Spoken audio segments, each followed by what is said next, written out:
यानी वो स्थान भी पवित्र हो जाता है जहाँ पर सत्संग विचार दिए जाते हैं, जहाँ पर प्रभु की चर्चा की जाती है। और इसलिए इस भजन के कुछ ऐसे भाव थे कि एक बार कन्हैया रूप कोई भी धर आओ, इस अपने दास की कुटिया पावन कर जाओ, क्योंकि जब वो आएंगे तभी वो स्थान भी पवित्र होगा।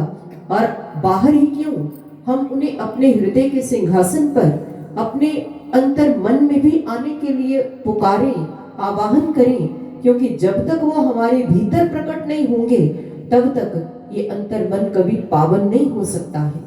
ये अंधकार में ही रहेगा, ये विषय विकारों के अंदर ही भटकता रहेगा, ये अंधकार में ही लिप्त रहेगा। लेकिन जिस समय कहते कि वो कन्हैया, वो भगवान, वो कृष्ण इसमें प्रकट हो जाएंगे, तो कहते क्या होगा, फिर ये कुटिया, ये हृदय का आसन, ये हमारा अंतःकरण, ये पवित्र हो जाएगा। और इससे बड़ी कोई प्राप्ति नहीं होती है। इस संसार के अंदर इंसान जो दुख पाता है वो अपने मन के कारण पाता है। मन मलिन है, इसलिए मन गलत पे गलत काम करवाता है।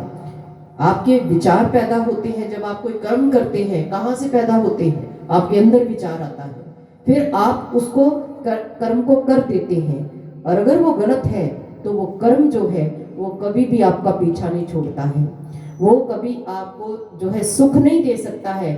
जो गलत कर्म होता है उसका परिणाम गलत ही होगा, अशुभ काम का अशुभ ही फल होगा। तो इसलिए इंसान का इस प्रकार भाग्य जो है वो बिगड़ता चला जाता है जब उसके द्वारा गलत कर्म होते हैं। लेकिन कब होते हैं, जब उसके अंदर उसका जो मन है वो उसे वो करने के लिए उकसाता है। और मन कहते हैं कि कब, जिस समय वो भगवान अंतर में प्रकट नहीं होते तो वो क्या करता है, वो अपना ही खेल इंसान के ऊपर लागू करता है और हमेशा जो है उसे 84 के गर्त में गिराता है। इसलिए आइए ऐसी कुछ भावों को साथ में श्रवण करते हैं और कुछ अन्य भजन और सुनते हैं।